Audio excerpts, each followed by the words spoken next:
welcome. We are so excited. This is episode 18 of Stall Talk. Stall Talk's a little show we do every Tuesday, and we have a really cool guest today. I've waited for so long for this week so that we could coordinate with her schedule. I want to take you back to November, Waco, Texas, WPRA finals. It was so cold. It rained. We had a huge drought in Texas, pretty much, the whole summer, and big hay shortage. Well, it seems like the heavens just opened up and it all poured down on Waco, Texas that weekend of WPRA finals. And the bubbliest barrel racer in the WPRA made my whole week. It didn't matter that it was cold. It didn't matter that it was pouring down rain and we were all freezing. I was walking back up this huge corridor to the alley. We were getting ready to produce the top 15 challenge. And I thought, I should take an opportunity to interview some of these barrel racers.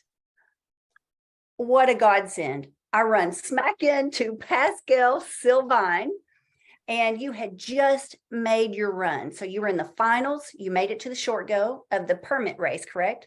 Yes.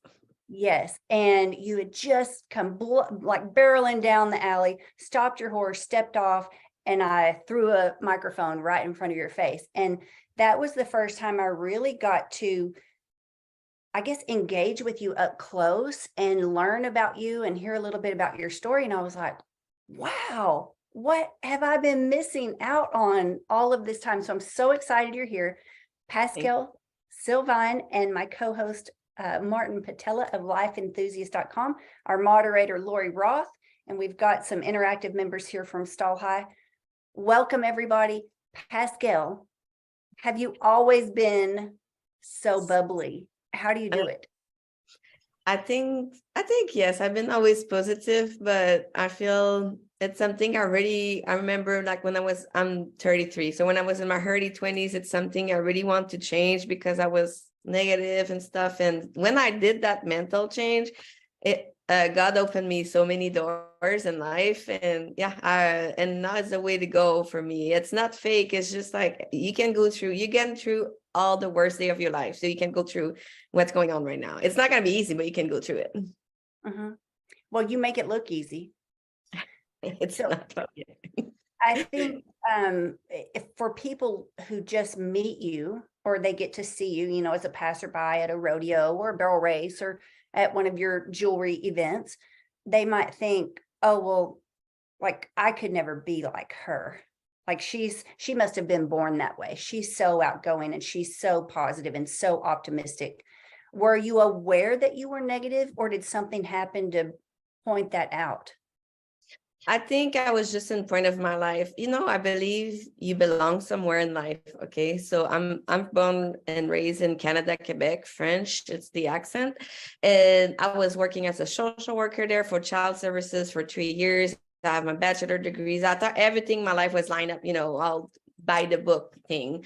But I was not very happy till I decided to say, you know what? I always wanted to come at least 6 months in Texas, come ride some horses, learn the lifestyle and everything, because I always been in the battle horse industry-ish, but like not like those are what we have here, but like in my head I thought. And I did it, and I just persevered through that goal. And I find out that every time I was positive, it was bringing me more positive thing than when I've been negative, bring me negative thing. So just real quick, you said I was in the barrel industry-ish. It's not the same. So for people who haven't had an opportunity to come to the States or come to Texas, because you live in a hot spot for rodeo. Yeah. How is it different? Well, so also the thing people need to understand, I'm from Quebec, which we have decent amount of rodeo, but I was for northern region where we have 3 rodeos and some play days. But after that, the closest one was always 8 hours drive, like the closest, if you wanted to do any circuit of any kind. So that's why, and also the knowledge, the people been here, like what I see is people been touching horses since they're little and did like a bit of this and a bit of that. Us, it was bar racing, or that's it, that's all. And the only knowledge, because this is before internet, like when I was teenager, internet started, but like book for Marta Juicy, that's all the knowledge we have access back then. And we had fun and everything, but I did learn a lot when I decided to come here. Is the competition the same?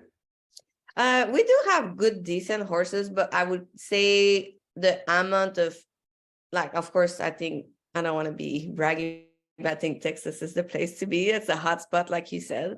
But we do have some decent horses, but the quantity, like, look at like a jackpot, like yesterday in Kibi, like how many is in the 1D next to NFR qualifier? Like, it's, the competition is here and it's stronger, but I always say you need to hang with the best if you want to be the best. So that's what I did.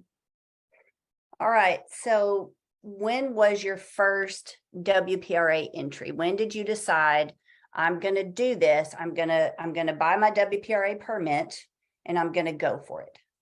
Okay. So I'm going to do a short story. So I have a horse for 2 years and I have a lot of issue. And in March 2022, I broke my femur, my legs. And after that, I still tried with her, but it was just the end of our road together, right? And I said, I need to buy a horse. I'm going to just have fun with it. That was my whole goal. I just want to have fun and like be competitive-ish, but like I knew I didn't have the money to buy a 1D per rodeo finish horse. Like, so I find my little Devon and I love the stockyard. The stockyard is for me the closest rodeo of Quebec, because in Quebec, people in the rodeo are, it's festive. Like people, I love it. You have a little bit to drink and the party, and it's like here it's a little bit more quiet. But the stockyard is the closest of my hometown. You know, I'm like, oh, I feel home for a second. So I go to the stockyard all the time. And I brought my little Devon. Any second rodeo there, he won. I think it was the second and the third time I go there. I'm not sure, but we won the rodeo. I was lucky. Not much people was there, but I still won it. So I was like, well, I always dreamed to rodeo. So I talked to one of my good friend, he do per rodeo, he calf rope, but he very helped me because I was debating between using UPRA or do a PRA. He said, well, if your dream is to do a PRA in the long term, you need to start to learn now how it works, because it's a lot of learning. And I was like, you know what, you're right. I say, who cares what people say? So I buy my card in September for 2023. And my first pro rodeo was the first one. It was in Bowie, Texas. For answering your question. Wow. And so how did it go in Bowie? Were you excited to be there, or did you have reservations thinking, because a lot of people struggle with imposter syndrome. I shouldn't be here. I'm not ready yet. What was it? What did it feel like for you? So I actually did a TikTok about this driving there, and I started to cry and say, I always dreamed to pro rodeo, like for a long, long, long time. And I say, I'm doing it now. Like it's the day. And weirdly, I felt again the feeling I belong. Like when the first time I put my feet in Texas, I felt like I have that strong feeling it's where I belong. And I was like, oh, I feel like it's where I belong. And I said, we're gonna do the best. It's just another run. And we were in the slack, and it was the first time I ran him outdoor. And I was like, I'm sure it's fine. And he was decent. We were like 27.8 from the fastest run that day. So I was very satisfied with that, because it was so much. I didn't even know how you react with the shoot and like all that. I just throw it to the wolf, you know? And yeah, it was great. And I work very hard for my business and build what I have. And it's why I try to erase that syndrome, imposter syndrome, and say, no, you belong, you work hard to be here. In different ways maybe, but you still work hard. Okay, so I'm curious, like if we can get to the root of your positivity, and I'm going to include Martin here. So my co-host is Martin Patella. He is founder of lifeenthusiast.com. I love having you on every week, Martin, because you bring a level of expertise and connecting the mind and the muscles and our health. Does this sound like a spiritual root to you? What's the foundation? What is there anything else going on that leads to this? What are your initial thoughts, Martin? My number one thought is my memory of being in Montreal. I was I was young then, 1977, 77. Anyway, I'm talking to people, just service people, secretary of an office or whatever, and I'm thinking they're coming on to me. And I just thought that, oh my gosh, these women are all over me. What's up? And then I realized, no, it's the culture. They are just friendly. They're warm. They just are welcoming. They just are, yeah, just Lovely. not reserved. They just put themselves out there for you.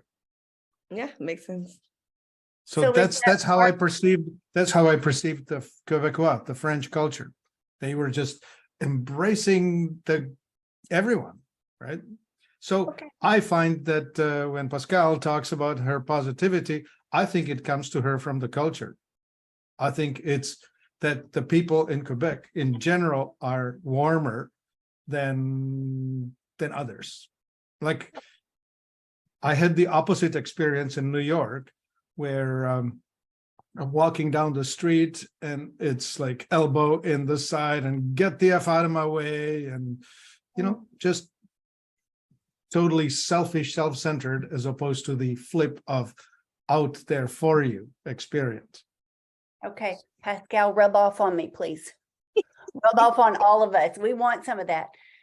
So that was my experience of the culture. I think the society, how they raise you, will have something to do with it.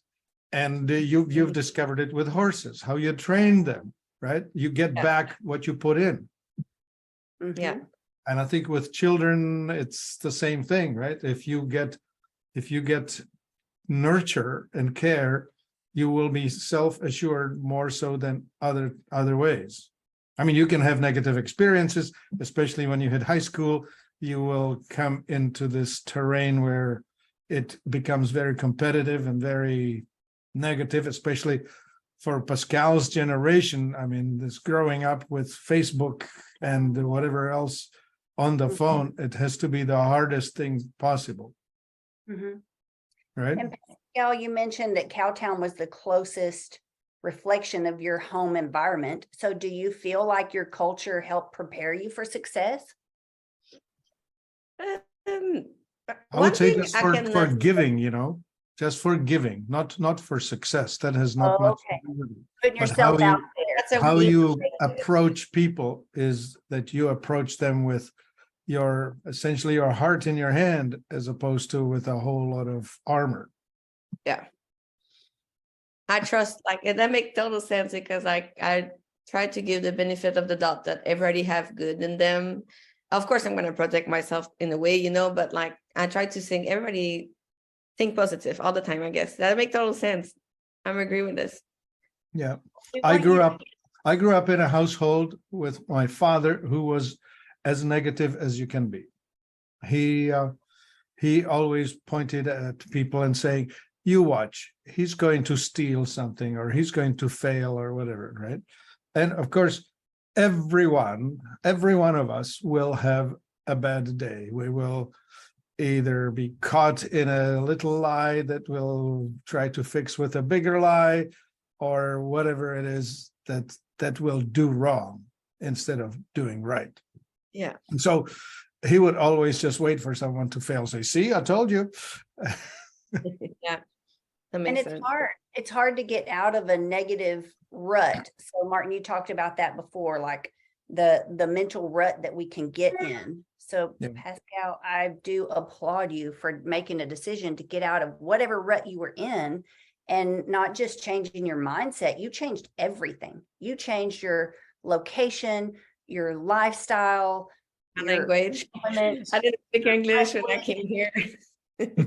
I mean, we don't have any excuses anymore after we get to know you and see you. And I just want you to distribute your joy where you go. Like, take Cowtown with you. Make every And place Cowtown. On this line of subject is something is very important. Like something in me, I struggle, and now I give me forgiveness, and I hope I can give that message out. It's like sometimes I'm like, well, I'm too old, or I started too old, or blah blah blah. When I don't think age is a factor. It's if you want to do it now, because we have one chance on this earth. So either you do it now, at age whatever you are, and then you'd never do it, and like the business I started, like I was like very serious. I was in my 30s, and pro rodeo, I'm 33. I just got my permit. It's not even fill up yet. Hopefully soon, but it's still not fill up. So it's age, it's if you really want to do it, just go for it. That's all I have to say about that very strongly. Well, was there a spiritual, like a defining moment that impacted your decision to make a change? Because you're very open about, you're very transparent about faith. You believe in God, you profess your faith in God. And was there a defining moment that, is there a spiritual foundation? Let's talk a little bit about that. How much does faith factor in for you? I grew up so we're Catholic back home. So we used to go to church a lot, and I did not believing, but the connection with faith for a long time.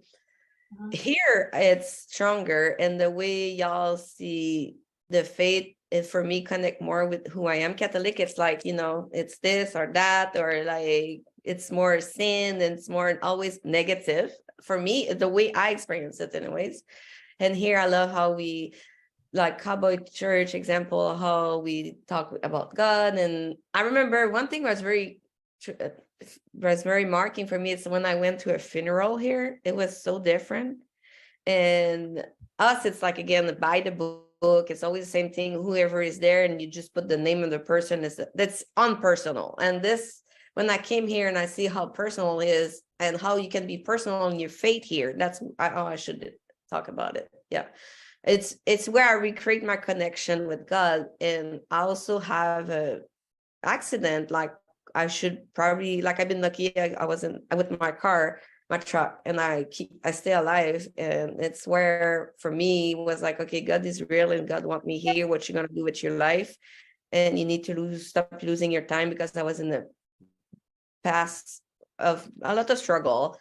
And it's where I just pick up all the pieces, and I went strong. And I never stopped working every day for my goal since that accident. And it's where, and I was like, God wants you here. What you gonna do with that life? You gonna waste it, or you gonna keep going what you want to do? But you need to work, you need to put stuff in place. Now people that look my life, they see how as a business go well, and she pro rodeo, and she buy a horse, and it looks so much fun. But I struggled, and I worked very, very hard for years. Like I worked at the casino after that for 90 days straight, just to be able to buy a truck, to pull my horse trailer. Like I bet, and it's okay. It was a part of my journey, and I want nobody to take pity of it, but just think about the goal. And now I embrace the journey too, because this makes me who I am right now. I can smile, and I go to that WPRA final, and then my horse trip, actually, when you saw me, and I was still smiling, because I was like, hey, I'm here. Like, what's the chances that, like, if I would have not worked hard, I would have never been stepping in this final ever. So Yeah. The show. And I'd like to last March. That is remarkable. Go ahead, Martin. I'd like to plug in the story of the transplant, of the immigrant. Okay. When you take yourself out of your culture, wherever you grew up, whatever you were, because you want something, you go after what you want. You go for better. You come with a lot of energy, because you gave up all the stuff that made you what you are, and you're transplanting yourself someplace new. And you need to work probably a lot harder than others. But at the same time, once you get this going, it's like a momentum, right? Like you just start having to build. And I mean, the story is replicated a million times. You hear it from all over. Immigrants and children of immigrants tend to do better than the people who grew up in the town. Aha. Well, because they have a lot to accomplish and a lot to prove. Yeah. Well, I'm starting to see, just in the barrel racing industry, because I've watched for several generations now, kids who are raised in it and born and rooted in the industry with every advantage and every opportunity to be a champion. Sometimes it's harder for them. It's easier for someone who didn't grow up with that foundation to step in, because they have fresh eyes. They're Mhm. not under the status quo is hard. And they do have to work harder to fit in because Pascal, I think you'll agree, it can be clicky. Yep. Like you I can And do fit agree. the ones that are in it are taking it for granted. sometimes. I believe that is very much true. And it's the status quo that's not working for us.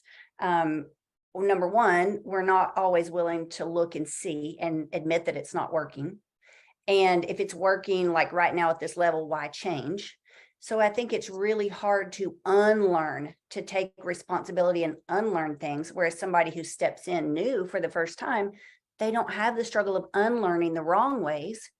You can step in and start fresh. So Pascal, Martin talked about momentum. Once you get going and once this momentum builds, when you had that accident and you seem to have like an awakening of your faith, how long did it take before you started seeing results of your transition, of either your prayer or your mental mindset?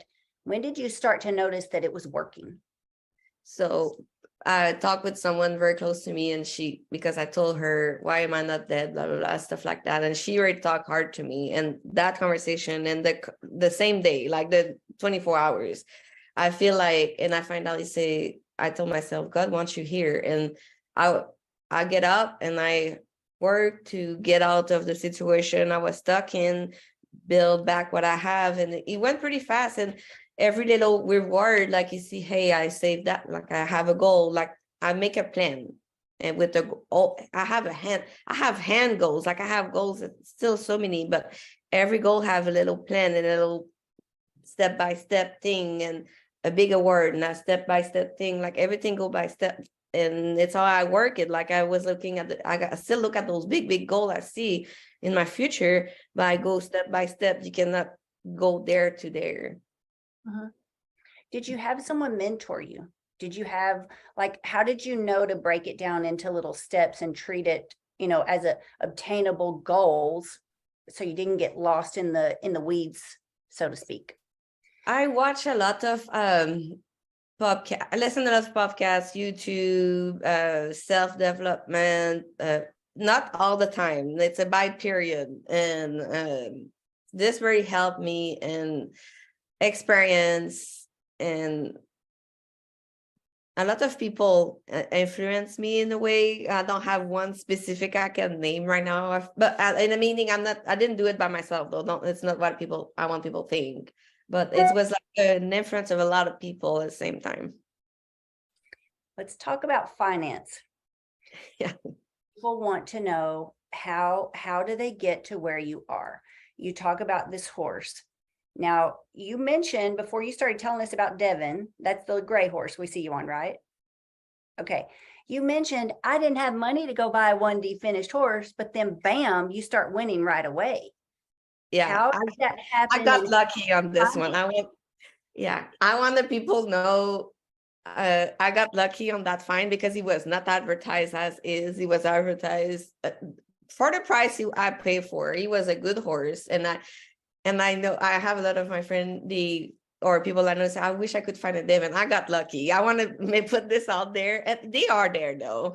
I have also one of my friends, Pedro Borges, is from Brazil, but we used to work horses together, and he helped me to find. If you say mentor of horses, I do have a plenty. Like they help me with skill. Every run, I send them around what you think. So this, I truly believe you need mentoring the horse, like especially like I'm okay, but I'm not the best rider. And like, how can I change this and this? Do what we have with what you have.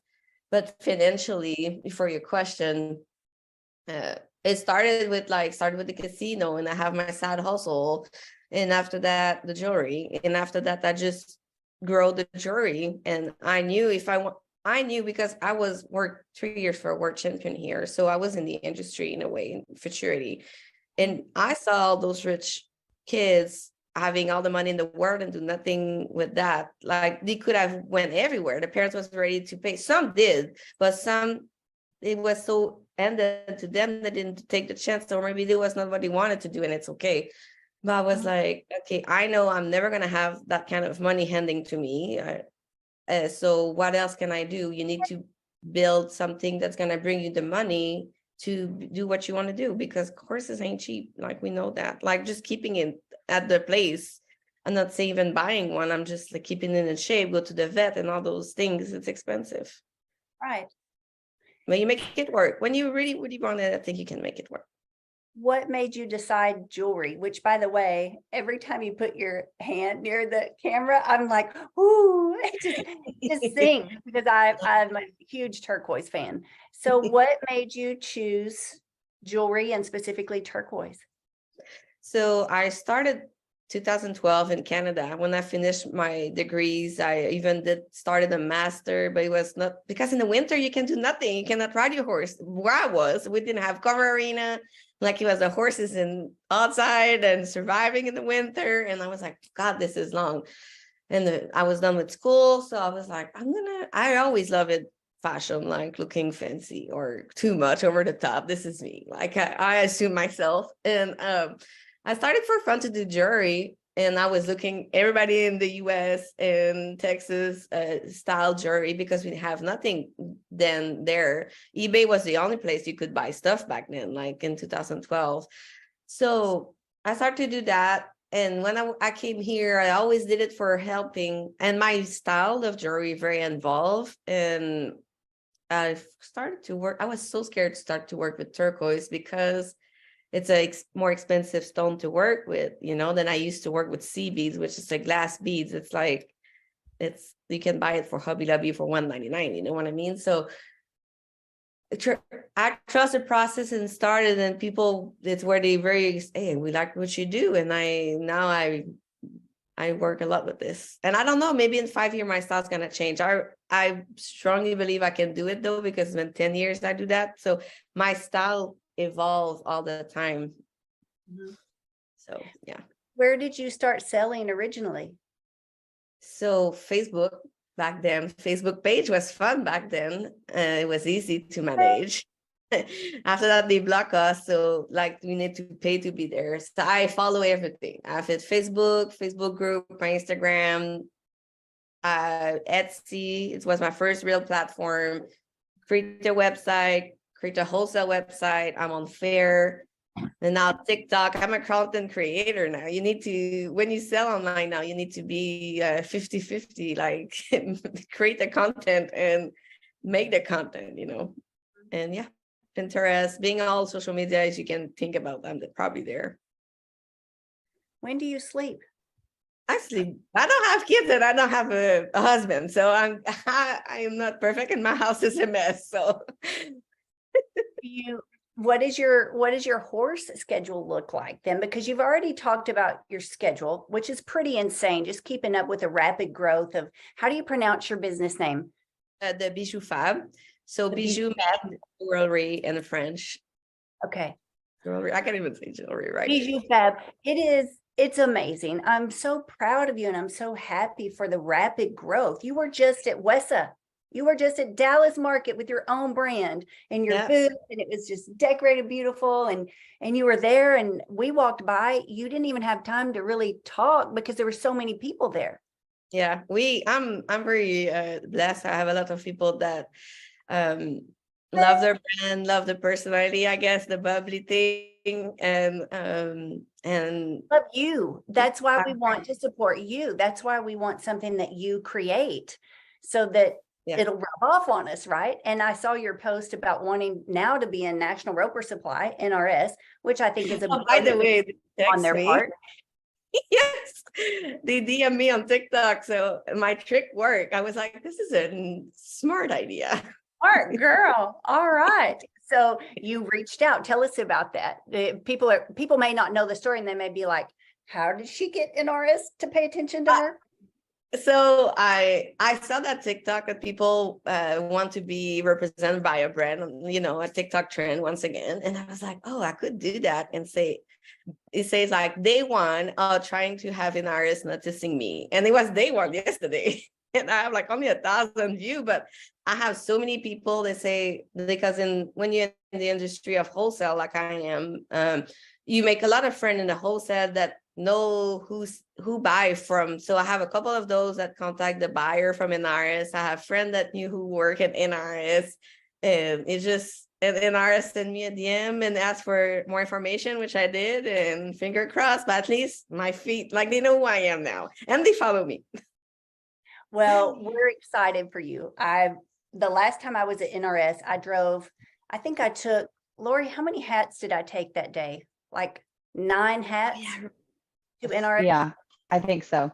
Yeah, we took 9 hats to get reshaped and spruced up before the national finals because my favorite hat shaper in the world now works at NRS, Chance Foster. He's been shaping my hat since he was a teenager. And they're so blessed to have him. And I know they're going to be blessed to have your brand in that store as well. So I'm excited for you. I will be praying that all goes well. I'm curious if you'll get to meet with my friend Brooke Birch, who works on location in the Decatur store, and she is precious. She's awesome. I think you girls are going to really like hit it off and click. So that's exciting. So we talked about financing. We talked about the momentum when you started seeing a difference, how you started selling things. You didn't have this handed to you. You went and worked at a casino. Did you want to work at the casino? I'm curious. Also, I have 3 jobs at the beginning. I was doing the jury. I was working at a steakhouse in Gainesville, which have, if we were lucky, 5 customers at lunchtime, and the casino. Like I have fun in the casino. I don't want to spit on it. Like I don't want to be like over it. I have fun. I met a lot of good people, but it was not my crowd and my kind of, I'm not working in a cigarette smoke and all that. It's not me, but I was like, it's been good to me, and I don't want to talk bad about it. They've been good to me. Well, But I was happy to not go back. I love those stories. In the first Top 15 challenge we did year before last, we interviewed Seth Roy. He announces the All In Barrel Race, Seth Roy Voice Productions. And he told the story about 2020 when all rodeo shut down and every event that he had booked for his voice as a professional announcer shut down. Well, what was he going to do? I think he had just gotten engaged to Courtney. He was like, oh my gosh, what do I do? Well, he had to get a job for a while in the interim. Did he want to do it? No. Was that his choice? No, it was not. But he told that story about how he was willing to do it because he didn't want to let go of his dream. Mm-hmm. He had to hold the gap. He had to make it happen and hold things together until rodeos kicked up again.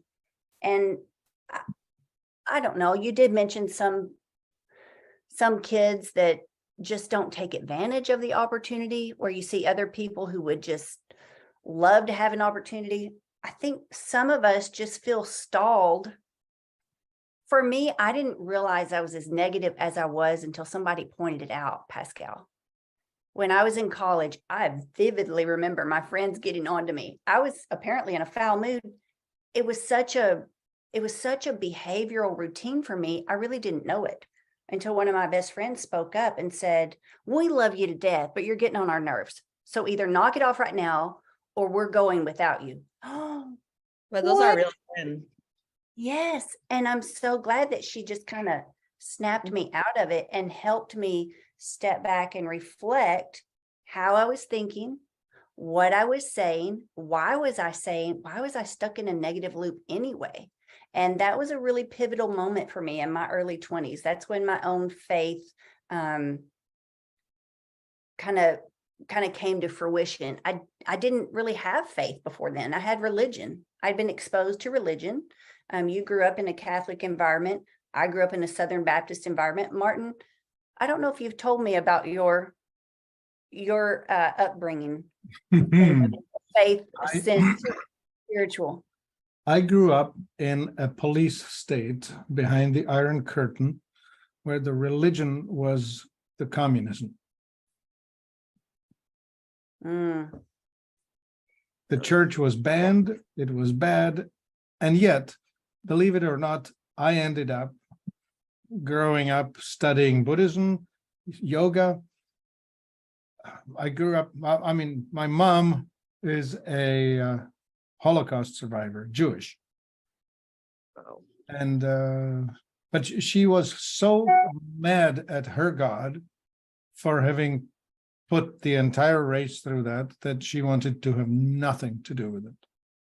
And yet in her childhood, she was, she was part of the Zionist childhood movement and whatever. Mhm. That whole thing just beat it out of her. Anyway, so what could I tell you about this?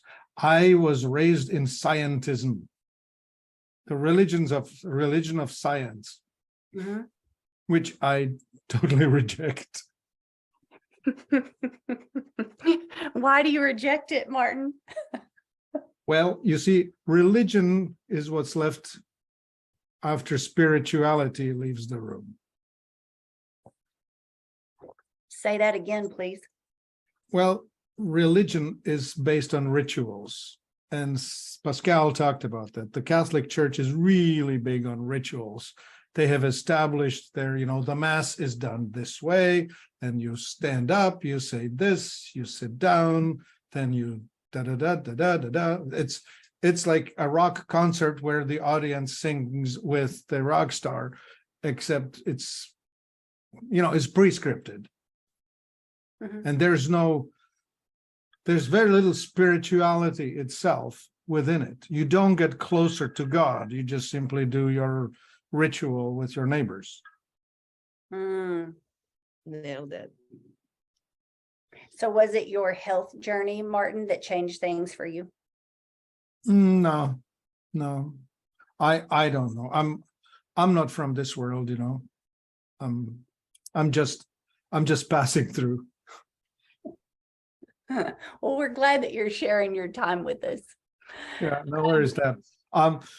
I wouldn't say, well, that the health journey, I mean, all breakdowns, I would say, all challenges, all difficulties are there to teach us something. When it gets tough, we need to evaluate why as opposed to how. Okay, now we're getting into the really thick stuff. Yeah. Well, yeah, the why. As to how, and that, quite frankly, that's our mission. That's our heart at Stall High, and through the mentor program, and through having Stall Talk every Tuesday, and awesome guests who come on and share, their life's work, what they're passionate about. We want answers. When you don't have answers, there's a passage in the Bible, there's a scripture that says, "My people perish for lack of knowledge." That's when we get stuck, because we don't know what to do next. And instead of asking why, like Martin just referenced, we ask, how come? Like, why Why- me or why not yeah. me? But we don't really Why me instead of why not me? Yes, we don't really give the time or the energy to start peeling back those layers, because we think that's going to take too much work. I want the express. I want microwave success. Well, microwave success doesn't go anywhere. It stays in a box. It typically doesn't get very far, Mhm. and the flavor's not as good. Yeah. So, Pascal, I'm proud of you for working hard for your dream.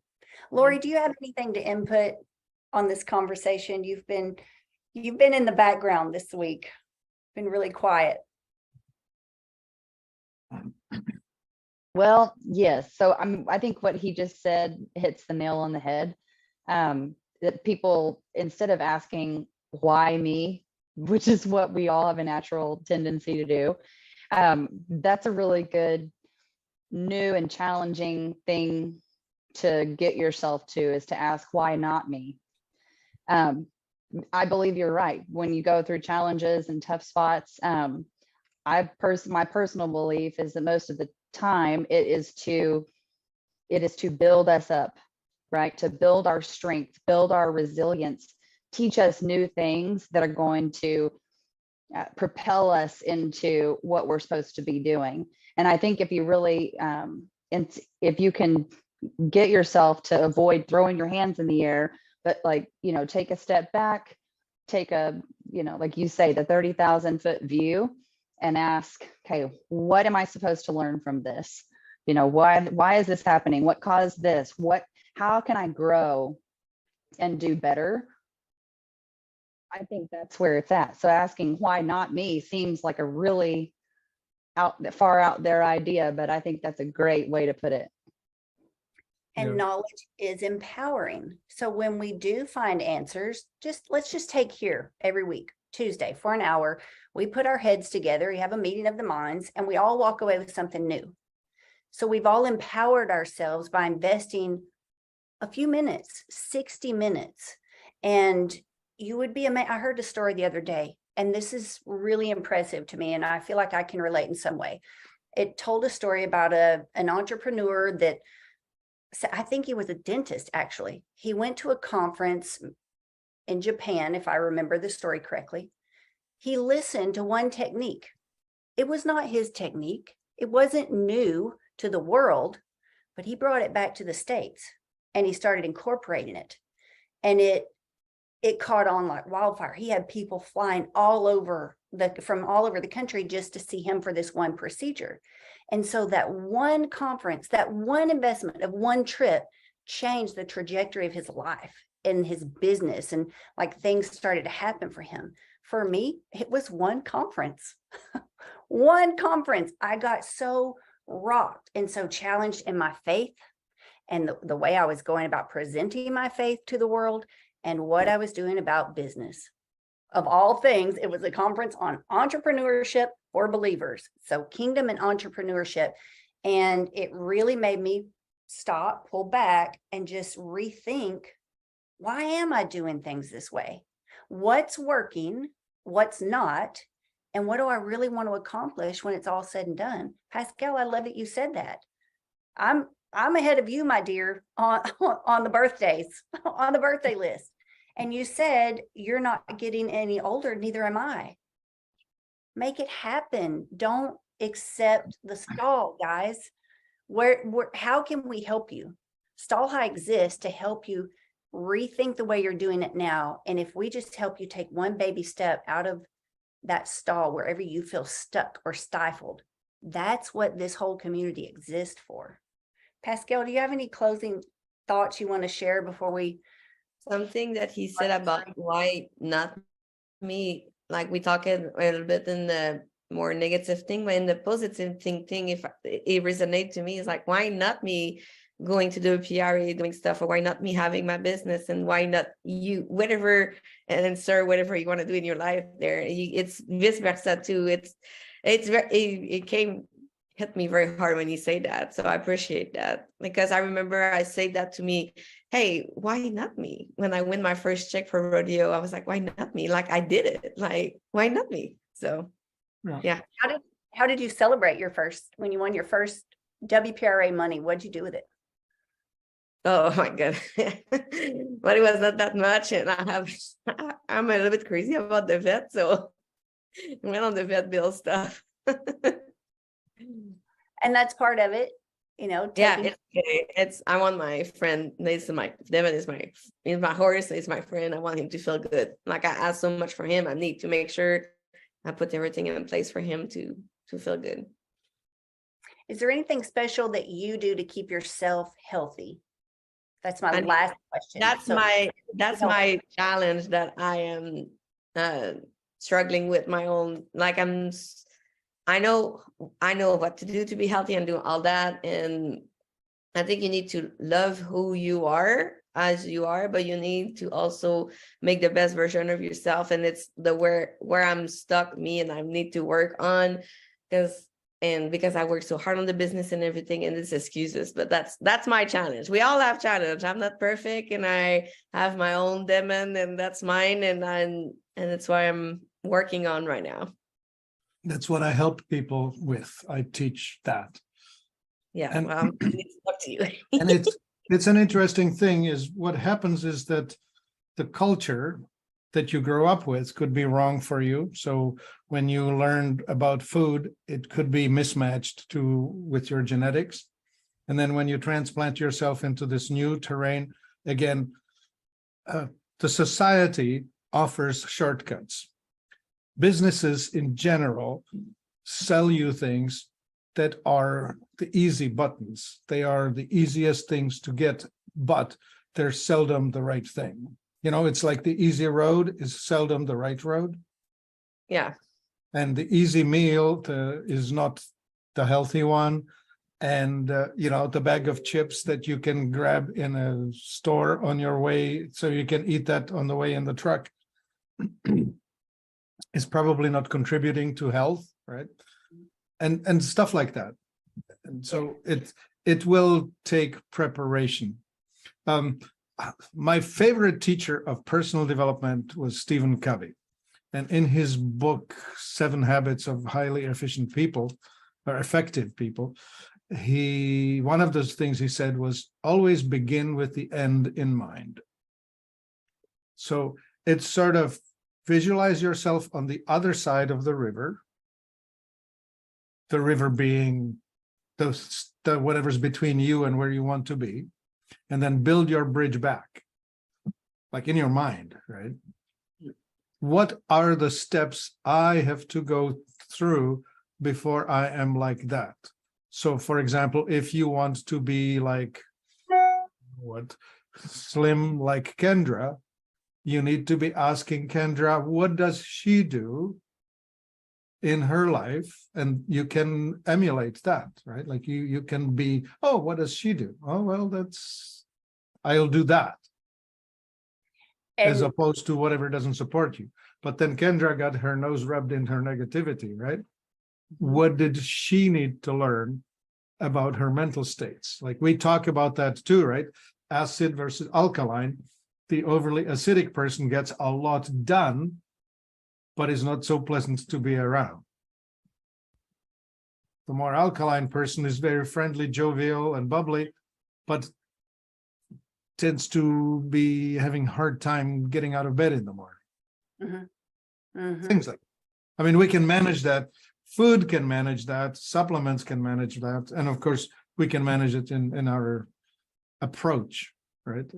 The self-talk, what we say to ourselves, the words. Thoughts become actions. Actions become habits. Habits become character. All of this matters. You broke your pattern and became something that you wanted to be, right? Kendra talks about that. She broke her pattern and she became somebody else other than who she was. Like, you know, she was heading in this direction and then, oh, no, we'll change. We can be somebody else. yeah, We all have that choice. yeah, my culture, the way I was raised, I was heading in a direction I didn't want to end up. I didn't know how to get where I wanted to be. Did I really think it was possible? No, that's where faith factored in for me. But it is, knowledge is definitely power. The more I enjoy the learning process, the more answers I find and the more things that click and fit together. My mind's always thinking about my horses. Ooh, that's going to help me with my horse. Oh, that makes sense with how I used to feel with this horse. And I can't go back to that horse that I didn't understand at the time, but I can apply that right now to this horse that I have today. And I can be a better steward of my horses today. I can be a better steward of my opportunities today. Is my body older now than it was? Yes. We talked about that last night. Lori Herr in the interactive group. We're cognizant of that. So we have to make adjustments. We have to make sure that, like you said, Martin, prepare accordingly. Where's the end goal? That's why we're part of Stall High. Let's reflect on that. Pascal said she has like a little box, a little checklist. Okay, this is what it's going to take to get this step done. Don't try to get too much done in too early a time. Just those little baby steps, Pascal, and then things are going better than expected. Yeah, I want to butt in with this. There's a huge value in mentors, and coaches. And if you're lucky enough to meet somebody who can show you the way through either an example or guidance or whatever, then it just happens organically, like you just won the lottery. But sometimes you just meet somebody like Kendra who actually is making it her business, helping people with this particular thing. But it's never about the thing. It's about who you are as you're doing the thing. Yes. And It's the talking about, character that determines the way you're going to do it. yes, and you really kind of threw me for a loop last week, Martin, when you said people that have their right hip presents high and forward, don't love themselves. Excuse me, come again, let me check my hips. Well, It's that, not, I didn't say it quite like that. I said it's the feeling of I'm not good enough that does that. okay. Well, that really had me thinking all week. Okay. What are the mental reasons? And Pascal, the audiobook that I've been listening to, this makes me think of you. Who we want to be, like visualize that. Where do you want to be in 5 to 7 years? See that, replay that in your mind. Like you said, build the bridge backwards. He also made an interesting statement, and Martin, I'm curious if you'll agree with this.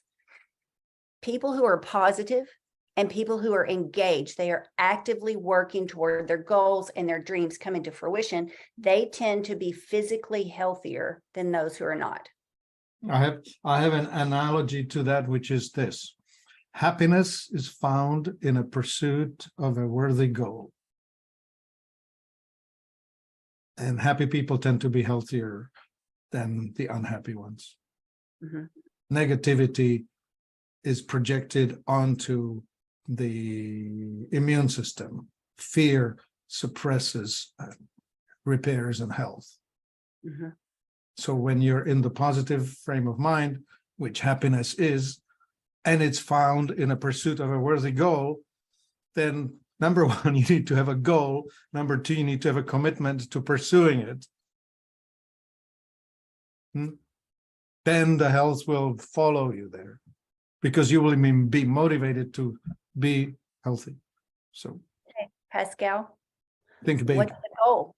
Is it Globe Life Field, Teton Ridge, the American Rodeo? Is it the national finals? What is the end goal for you and your horses?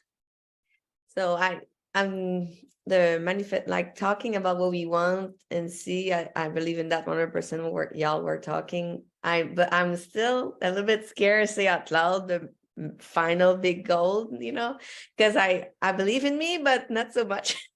But my goal this year would be to get the second horse for a bigger pattern, to keep going on Texas circuit. After that, I would like to do the circuit final-ish. I don't know when, maybe. And after that, I would like to do, and if like all the rodeo and in America, like trying harder and see where it goes. Well, Martin just mentioned the value of mentor and a coach. It just so happens that Matt Reeves coaches for us every Monday night in Stall High, and he's our mentor on Mondays. Well, I'm personally committing 2023 to start heading in that direction. What do I need to do to get ready so that I can capitalize on Matt's plan? He has a strategy for making the finals, qualifying for the national finals the first 6 weeks of the season, Pascal. I saw this. You don't have to run all over the nation for 11 months. Now you got to be beginning. You and your horse have to be clicking when that new season opens, but he can help you enter strategically so that you're ready. And I know that's not a magic wand. I need to start like now. I started, well, really before the finals. I was wrapping my head around and saying, this is my commitment for 2023. Will I get back in the top 50? Yeah, I don't know. I'm going to be closer than if I don't do anything. Yeah, that's true. The closer you get to top 50, and I think after that you can have that strategy to like less rodeo is better for you and the horse for sure. Don't get me wrong. Amen, sis. Like Yeah. in the pocket and the financial thing too. You can buy another one and go do some Ruby buckle, something else. That's right. Well, thank you so much for spending time with us today. I know you've got a lot on your plate, a lot of jewelry to make. Yes. And bijoufob.com. Yes. Yes, for retail, yes. And if you know someone that owns a store like NRS, we also have close to 3,000 stores that carry our brand now. Woo, that's fantastic. Yes, Well, thank I'm really, really excited for you. You're welcome to come be a part of our mentorship class. If you want to show up on Monday and just listen to Matt and ask him questions like, where do I need to be entering this spring so that I can get into the top 50? He will help you like per month, per 6 weeks. Like that is his specialty. That's his expertise. And that's what he shares at Stall High. So we'd love to have you be a part of that. That would be fun. I'm gonna ask for the information. I'm gonna join y'all. All right, we'll make it happen. Excited to have you be a Just- part. Martin, Just to thank give you so a much. chance to plug me, we do Oh. that for health of people. We do coaching. We have a roadmap for getting from wherever you are to where you might like to be. And we can help people get there. It's just There- they need to engage. That's what it takes. There's the parallel. Yeah, make the decision to start doing something. It's not hard. You just have to be consistent. life-enthusiast.com. Thank you, everybody, for being here. Thank you, Martin. Thank you, Life Enthusiast, for sponsoring Stall Talk. You're making this possible as well so that we can reach more people. Pascal, thanks for rubbing off on us today. All that You're welcome. amazing joy and fun and energy. It's very contagious. So please keep sharing. We're Thank you. excited to follow your journey and we're excited to have you in Stall High as well. Thank you. All right, guys, thanks everybody for being here. Thanks if you're watching on YouTube, Facebook, TikTok. If you have questions, download the Stall High app. That's the easiest way we can help you. And from there, just contact us. If not, we'll see you again next Tuesday. Everybody be blessed.